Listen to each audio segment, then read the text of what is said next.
Хэрэв та энэхүү зохиолыг бүтэн хувилбараар сонсохыг хүсвэл Mbook аппликейшнээр сонсоорой. Хасаку Сама.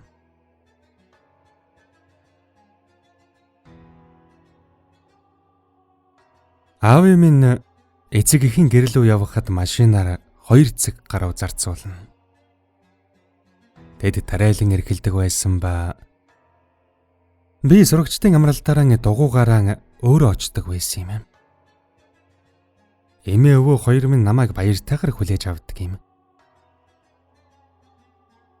Ахлах ангийн 3 дугаар ангид ордог жилийн хамгийн сүүлд би очсноос хойш дахиж очлоогүй 10 жил болжээ. Очихыг хүсээгүйтэй биш. Явж чадахгүй л байсан юм. Тэр үед хаврын амралт эхэлж цагаа гаарч сайхан байсан тул би дугуйгаан унаад өвөөгийн рүү явлаа. Гадаа нэлээд хүйтэнч гэлэн нэг давхрын тагт харьцангуй дулаан байв. Тэнд би амарч байтал по гэх хачин чимээ сонсогдов. Ямар нэгэн машин техник биш. Хүнээс гарч буй чимээ шиг сонсогдсон. Энэ юу вэ гэж би гайхав. Дараах нь цэцэрлэгийн хашааны цаагуур цугуйх малгайг олж харсан юм. Яагаад тэнд малгай байсныг мэдэх юм алга. Тэгсэн өнөөгч чинь хажуу тийш хөдлөөд эхэллээ. Тэгэд нэг хашааны завсарт хүрэхэд эмэгтэй хүн харагдав. Тэр эмэгтэй малгай цагаан таашин зөмссөн байж хашаа 2 метр орчим өндөр. Үүний цаанаас малгай нь харагдаж байсан гэхээр эмэгтэй ямар шүү өндөр болохыг төсөөлж байгаа биз. Би баг зэрэг гайхаж байтал эмэгтэйч хөдөлж малгайтайгаа зүг харагдах юм болов. Өнөөх по гэх чимээж сонсогдохоо болжээ. Тухайн үедээ би олон юм бодсонгүй. Тэр эмэгтэй өндөр өсгийдтэй нуруулаг эмэгтэй ээж байсан биз. Эсвэл эмэгтэй хүн шиг хувцалсан эрэгтэй ч үж магадгүй. Би өвөө эмээтэйгэн зочны өрөөнд цай ууж байхдаа энэ талаар хуучилж маш том биетэй эмэгтэй эсвэл эмэгтэй хүн шиг хувцалсан эрэгтэй ч үж болох тухай хэлв. Тэд нэг их юм ярилгүй тийм үйл гэцгээв. Би үргэлжлүүлэн тэр эмэгтэй малгайтайган хашаанаас өндөр бас по гэх хачин чимээ гаргаж байсныг яриав. Үнийг сонсонгуудаа тэр хоёр хөшсөн мэт зэрэг хөдөлгөөнгөө болчихсон тэр.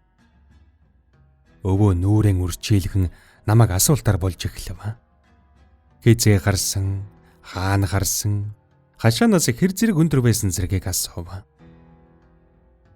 Би асуултуудад нь хариулж дуусгаад тэр чимээг болов.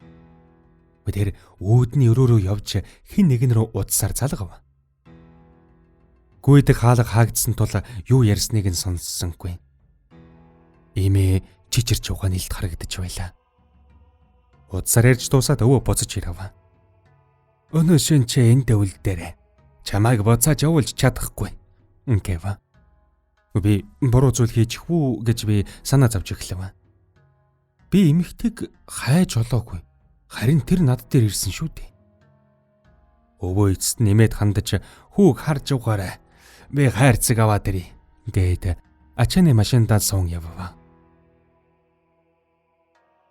Би эмээгээс юу болоод байгааг сэтгэл төгшин асуухад тэр дуу хоолойноос анзаарахад чи Хасаку Самад харагдсан бол та өвөө чинь учрыг нь олохдол санаа зоволтгүй гэв.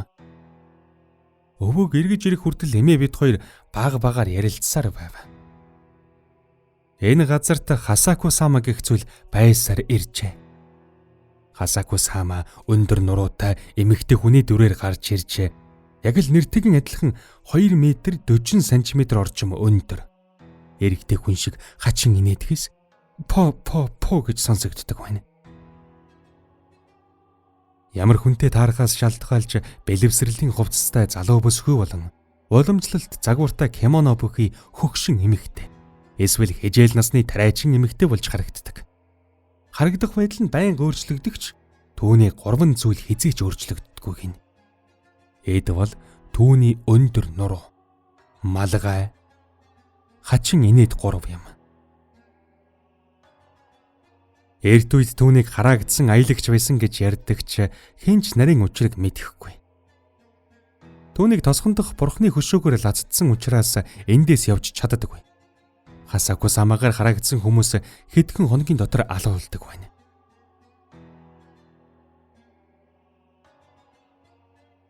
Хамгийн сүүлд гэхэд 15 жилийн өмнө тэр өөр хүнд аюул учруулсан юм байна.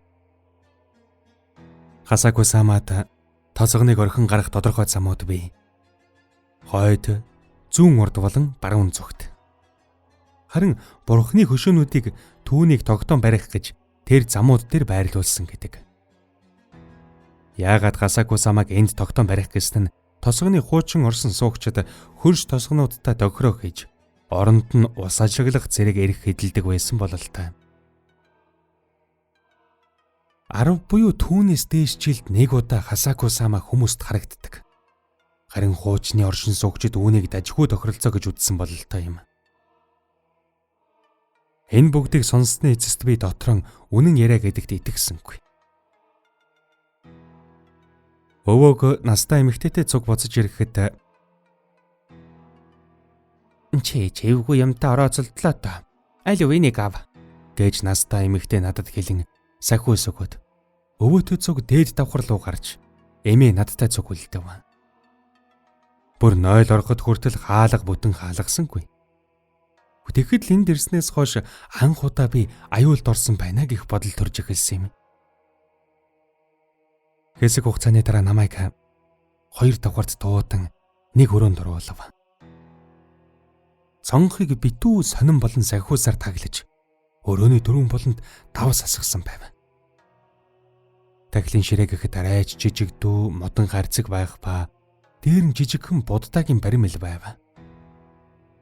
Хаанаас авчирсныг мэдэхгүй ч миний хэрэглэх ёстой 2 хөдөвч бэлдсэн байв. Өвөө над руу нухацтайгаар харахад нарж шингэх төгчээ. Намайг анхааралтай сонс. Энэ өрөөнөөс маргааш өглөө хүртэл гарч болохгүй. Эмээ бид хоёр чинь чамайг дуудахгүй, юм ярих гэж чоролдохгүй. Өглөөний 7 цаг хүртэл яаж ч байсан энэ өрөөнөөс гарч болохгүй. Тэрний дараа чи бол гарч болно. Би аав ээж рүү залгаад юу болоод байгааг хэлчихнэ. Гэв. Би дуугүй л толгойд өгөв.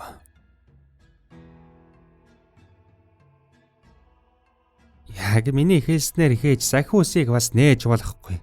Ямар нэг зүйл болвол буддаагийн баримлын өмнө сууж залбир гэж Кэсэн хэлв. Намайг зурагт үзэж болно гэсэн чи миний ухаан санаа шал өөр газар тэнэж анхаарал төвлөрж өгсөнгүй. Эмээгийн бэлдэж өгсөн будааны бөмбөлөг болон 100 шиг эдэг сонирхол байсангүй. Тиймээс би орондоо орж дагжин чичирч байтал унтчихсан байна. Нэг сэртэл зурагтар шөнийн нэвтрүүлэг гарч цагаан гардал шөнийн 1 цаг өнгөрч байв. Ямар онцгой цаг зэрчих вэ гэж би бодов. Гэтэл цонхны цаанаас цогох чимээ сонсогдов. Жижиг чулуу биш. Хэн нэг нь хуруугараа товшоод байх шиг. Би салхины чимээ юу эсвэл хэн нэгний хурууны чимээ юу гэдгийг ялгаж чадахгүй байв. Тиймээс би чимээг үл тоох гэж оролдов. Дараа нь би өвөөгийнхөө "Чи зүгээр өө. Хэрвээ айж байгаа бол хэд хүчтэй тэрэггүй цаа юу?" гэхийг сонссов.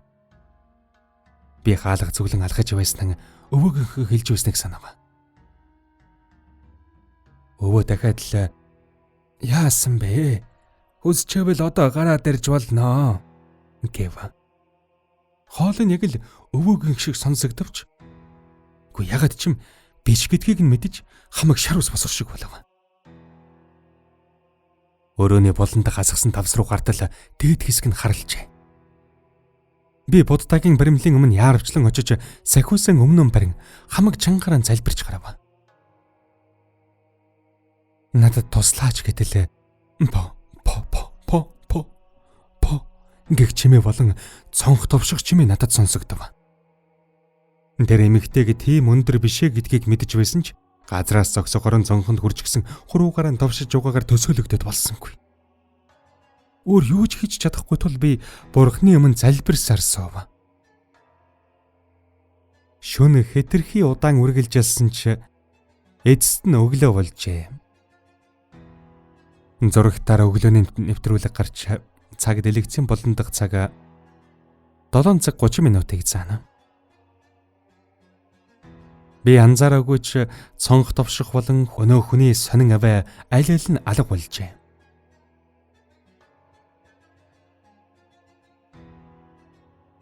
Би унтчихсан юм уу эсвэл ухаан алдчихсан бол л та. Асгсан давсны өнгө боломж гар болж. Юу ч гэсэн би цагаа харахад зурагтныхтай адилхан байв. Би болгоомжтойгоор хаалхыг нээхэд эмээ Кэсэн хоёр тэнд занаа зовнсон шинжтэй зогсож яв. Эмээ уйлж Бурхны минь аврал гэв. Би шатаар тоошоо буухад аав ирчихсэн байна. Өвөө гаднаас алив хурдлаарай машин цуу гэв. Хаанаас гэдгийг мэдэхгүй ч намайг гадагш гаргахад микроавтобус ирчихсэн тойроод хэдэн ирчүү зогсож яв. 9 хүн багтсан ба би голдон суув. Кэсэн зоржигчийн суудалд сууж бусад ирчүүд намайг тойрцгаав. Бүгд нийлээд 9 хүн. Ирчүүд бүх талаас хаажээ. Баруун талд суусан настай ир над руу харснаа амар угавэз чи юу болоод дугаа дээр гайхаж байж магадгүй. Гэхдээ чамайг нүдэн айнаа доошо тонгохыг хүсэж байна. Бид юу ч харахгүй ч чи харж магадгүй. Бид заа боллоо гэх хүртэл нүдэн анж бай. Гэв. Дараа нөгөө жижиг ачааны тэргэн барин төрүүлж хөдлөхөд араас нь миний суусан микроавтобус дагав. Хамгийн сүүлд аав машинтайгаа хөдлөв. Бидний цава ажуухан явж 20 км цагаас бага хурдтай хөдөлж байв. Кэсэн энэ хэсгэлээ хамгийн хэцүү гэхэд ирчүүд ам амандаа залбирал уншиж эхлэв. По гэх чимээ дахин сонсогдоход би сахиусан гартан барин нүдэн анж толгойгоо тонг ойлгов. Гэвч сануучцан дийлсэн тул нүдийн багхан шиг нээж гадагшаа харав. Цагаан даашинз машиныг даган явж байгааг би харав. Тэр эмэгтэй том алгаж толгойн цонхны дээгүүр байснаас би царайг нь харж чадсангүй. Гэтэл эмэгтэй дээш тоош болж машины цонхоор намайг харах гэж хичээж явах шиг байв. Би өөрийн мэдлгүй хашгирахад битгий хар гэж хажуу талд суусан эрэгтэй зандрав. Би айсандаа нүдэн таасанж сахиусан чанга тэврэн суув. Цонхыг хуруугаар довших чимээ сонсогдож хажууд суусан ирчүүд мөн айцгааж. Өтөд түүнийг харж авээг нь сонсохгүй ч цонх товших чимээг сонссон байна. Кэсэн улам чангаар залбирч эцэст нь бүх зүйл чимээ энерги болоход Кэсэн эргэж харснаа бид молтарлаа гэв. Эргэн тойронд таг дуугүй суусан ирчүүд хээлд орж бид чадлаа гэцгээж байв. Өргөн зам дээр микроавтобус зогсож би аавын машин чилжин суув. Аав өвөө хоёроо босод ирчүүд талархан бөхийж байхад Кэсэн над дээр ирэн сахиусан харуулахыг хүсэв. Би тас зуурсан хэвээр байсан ч сахиус руу харахад тасхар болж хувирсан байв. Кэсэн надад өөр шинийг өгч одоо зүгээр байх. Гэхдээ юмыг яаж мэдхэв? Энэ сахиусыг хэсэг хугацаанд хадгалаарай гэв. Үүний дараа би аавдаа цуг гэртэн харж хэд хоногийн дараа өвөө хөршдөгөн цуг миний дугуйг хөргөж ирв. Аавч бас Хасаку самагийн талаар мэддэг болж таарч багын нэг найз нь түүнд алуулсныг хэлв. Мөн зарим хүмүүс түүний хараалаас болж нүүж өөр газар амьдрах шаардлагатай болсныг ч хэлсэн юм. Машин цуусан ирчүүд бүгд өвөөтэй холбоотой хүмүүс ба надтай цусан төрлийн хамаатан садны хүмүүс болж таарсан юм.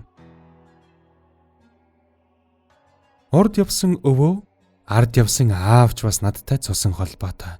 Тиймээс тэдний зорилго бол Хасаку самааг надаас төөрөлдүүлэх зорилготой байж. Авга анхнаар нэг шөнийн дотор ирж амжихааргүй байсан тул өвөө аль боломжоор хичнээн холынхч бай. Цусан төрлийн хамаатнуудаа цоглуулсан байв.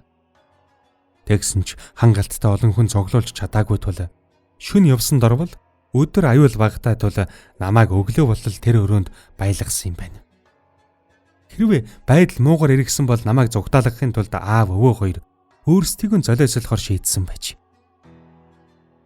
Гэртэн очсны дараа өвөөтэйгэн удсаар ярьж шүн надад хандаж юм хэлсэн үү гэж асуудал үгүй гэж хариулав.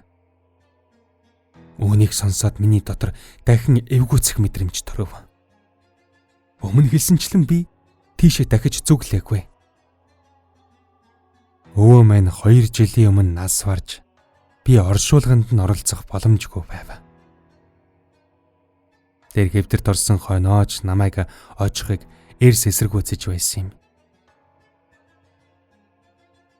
Тэр нэг үйл явдлаас хойш аль хэдийн 10 жил өнгөрч би бараг мартах гэж байтал утасны дуудлага ирлээ. Эмээ хэлэхдээ Хасаку самаг тосгонд хашиж байсан бурхтын хөшөөнүүдийн нэг буюу танаа гэрийн чиглэлд байсан эвдэрсэн гэв.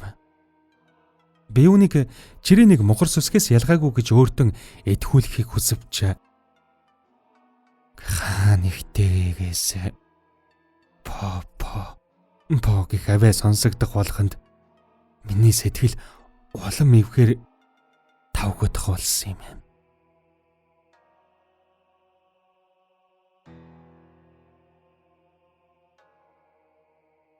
Нутгийн харанхуй зам. Өвөөгийн минь ярьж өгсөн дүүхийг та бүхэнд чадах ятгаараа санаж хэлж өгье. Түүнийг Шинжи гэдэгт тул цаашид нэрээр нь бичих болно. Нэг өдөр Шинжи надад нэг хачин дүүх ярьж өгсөн нь анхны бөгөөд сүүлчийн удаа байв. Тэр хэдэн жилийн өмнө нас барсан л та. Шинжиг 6-7 настай байхад ах нь өвчний улмаас нас барсан юм байна. Шинжигийн аав ахыг нь өнгөрөхөөс өмнө гэртээ аваачиж гэр бүлээрээ асарсан байна. Шинжи ахтайгаа тоглох тун дуртай байсан ч нэг өдөр аав нь боль гэж хэлв. Ах нь хэтэрхий сүлдсэн байснаас нэг л өдөр үүрд явжээ. 100 цаг бөгөөд эйр кондишн байшинд байсангүй. Гэт халуунаас болж цогцос муудахаас сэргийлж аав нь хамгийн ойр байх газарт очиж оршуулгын ёслолыг хийхээр болсон. Тэдний гэрээ суурин газраас зайтай. Машин бараг явахгүй шахам нутгийн замуудтай. Аав нь хүүгийнхэн цогцсыг үүрэн явхаас өөр сонголт байсангүй. Шинжи цуг явж замыг гэрэлтүүлэн урд нь бамбар барьж явав. Бамбар урд замыг гэрэлтүүлж нуруундаа ахынхан цогцсыг үүрсэн аавтайган цуг замаар алхсан байна. Шүн дунд чимээгүй замаар алхаж байхад тэд хинтээж таарсангүй. Тэд зөвхөн шавжны гаргах чимээ, хөл турах алхааны чимээг л сонсож явав. Тэд хоёул чимээгүй алхаж байгаад Шинжи аав руугаан хартал маш ядарсан царайтай харагджээ. Хэсэг алхасны дараа хэн нэгнийг зам дээр явж явахыг холоос гарав. Тэр хүн тэдэнтэй нэг жигт явж байх ч тэд илүү удаан алхаж байв. Шинжи олон юм бодсон чгүй. Тэр хүнийг гүйцэхэр болов. Гүйцэх үедээ Шинжи тэр хүний нуруунд бамбраан ойртуулахад амьсхан түгжигдэх шиг болжээ. Гадуур хувцсыг нь өмнө харсан мэт санагдахад хаана харсныхан хурдхан шиг санав. Аавынх нь нуруунд өөрүүлсэн ах нь яг ийм хувцастай явсан. Аав нь ч бас баг зэрэг анзаарч Шинжи рүү тодор шивнэн. Шинжи битгий гэрэлтүүл гэв. Тэр бошуухан бамбраан доошлуулж хөлд орхол гэрэлтүүлв. Өмнө яваа хүн хэд удаан алхаж байснаас тэдний хоорондын зай улам ойртов. Шинжи айж эхлэн алхахын зогсоохыг хүсэж байв. Гэвч тэднийг зогсоход өмнөх хүн бас зогсож байгааг анзаарчээ. Аав нь ч бас үүнийг мэдсэн бололтой. Уг хүнтэй ойртон очиход тэр хүн яг л агтай нь ижилхэн өндөртөө байж таарав. тэр хүн хөл нүцгэн аж.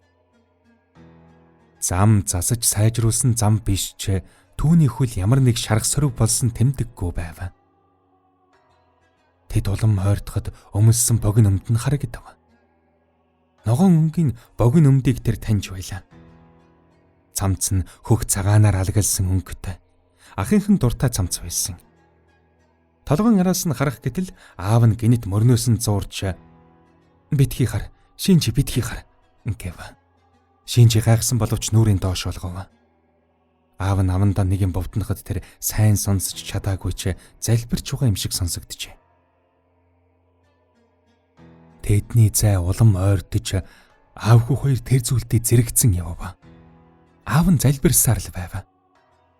Шинжи өөртөө битгий хар гэж хэлсээр байсан ч зэрэгцэн зогсох үед өнөөх зүйл түүн рүү харж байгааг мэдэрчээ. Түүний нүднээс цоргих харц ер бусын хүчийг мэдрүүлж байв. Эцэст нь тэд гүйцэж төрүүлсэн ч Шинжи их айсан байв. Тэд гүйцэх үед өнөөх зүйл ард нь хоцорч тэр зүйл болжээ. Тэд хөлийн чимээ сонсоогүй ч яхаргагүй ард нь алхаж байгааг мэдэж байв. Тэр зүйл тэднийг ширтэж байгаа нь мэдрэгдэж байсан ч Шинжигийн аав битгий эргэж хар, юу ч олж байсан битгий эргэж хар гэв. Шинжи аав руу анж харж зүрхлэхгүй байв. Учир нь аав нь түүнийг үүрчихсэн яваа шүү дээ. Тэд нутгийн замаар алхаж араас нь өнөөх зүйл дагсаар байв. Тэр урагшаагаан ширтэж хурдхан шиг хүн ихтэй газар очихсон гэж залбирч байв. Араас нь дагаж байгаа зүйл гэнэт нэрээр нь дуудах, эсвэл нуруур нь үсрэхгүй гэхээс имэж байв. Түүний зүрх улам хурдан цохилж тэр алхасаар байв. Эцэст нь тэр зүйл түүний нэрээр дуудах, эсвэл түүн рүү дайрсангүй. Тэд зорьсон газартаа саадгүй хурж ахынхан цогцыг моорогд хүлээлгэн өгч гэртэн харьцгаасан юм. Шинжигийн хэлснээр буцах замд бол юу ч тохиолдсонгүй. Тэр зүйл ах нь байсан уу гэхэд мэдэхгүй байна гэсэн юм. Шинжи тэр цагаас хойш намайг ямар нэг зүйл цаг үргэлж дагасаар бог би мэдэрдэг болсон. Ийм мэдрэмж төрөх үед би эргэж хардаггүй гэж яриагаан төгсгсөн юм.